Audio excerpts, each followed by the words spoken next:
this is a problem for a lot of good Muslims too. Actually, it was a problem for myself also. When you get tied up at work, then even if you take a break to pray, and you make wudu and you're standing there and you say Allahu Akbar and you start praying, your head is still at work.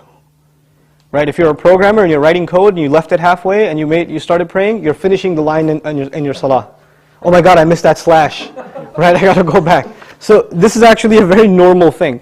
So, mixing work and remembering Allah together, especially salah, is a very, very challenging thing. Allah says, there's a distinction in the Quran between the believer, al-mu'min, al-mu'minun, right? And alladhina amanu. There are two phrases in Arabic that are used in the Quran for Muslims. Al-mu'minun, those who truly believe, the true believers. Alladhina amanu, those who have come to believe. And it sounds like they're the same thing, believers, those who come to believe, but they're actually very different statements. They're significantly different in how they're used in the Quran. Just to make a complex matter simple, alladhina amanu, which is the common phrase, is verbal. It's a verb. And al-mu'minun is a noun. And the difference between a verb and a noun is permanent and a verb is temporary, right?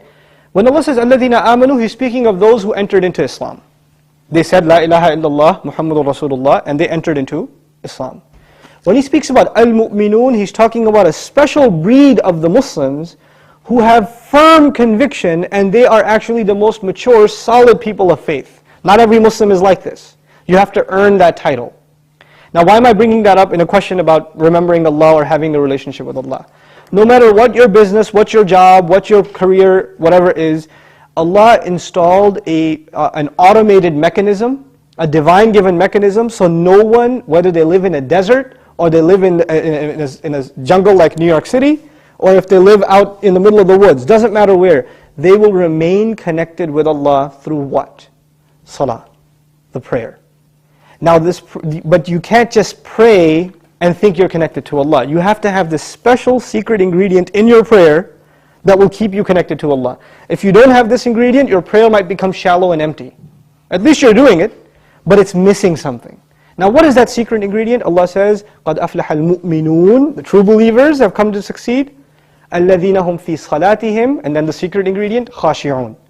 The true believers have attained success, those who have khushu', awe, humility, being overpowered, concentration, all these things in one word, in their prayer. So basically what we're being asked to do is, as soon as I say Allahu Akbar, I have entered another dimension, right? You've entered another dimension. That world doesn't exist for you. Your kids don't exist for you, your wife doesn't exist for you, your work doesn't exist for you, nothing exists for you. It's just you and Allah, that's it. That's it. We have to enter that state when we enter into salah. Which is why it's recommended that you find a quiet place to pray. And actually my personal advice is before you start prayer, stand there for a couple of minutes and let everything out of your system. Just flush your brain. With all the thoughts that are running, just get them out. And then just engage yourself in prayer. And when you're going to pray, know what you're reciting. Even if you don't know Arabic, learn some vocabulary of what you're reciting and listen to talks, lectures, study tafsir of those few ayat that you've memorized, so you have a deep connection with at least those ayat. Because salah really is a conversation between you and Allah. If your prayer is okay, you're connected to Allah. Your prayer is weak, you're disconnected to Allah, even if you're in the masjid.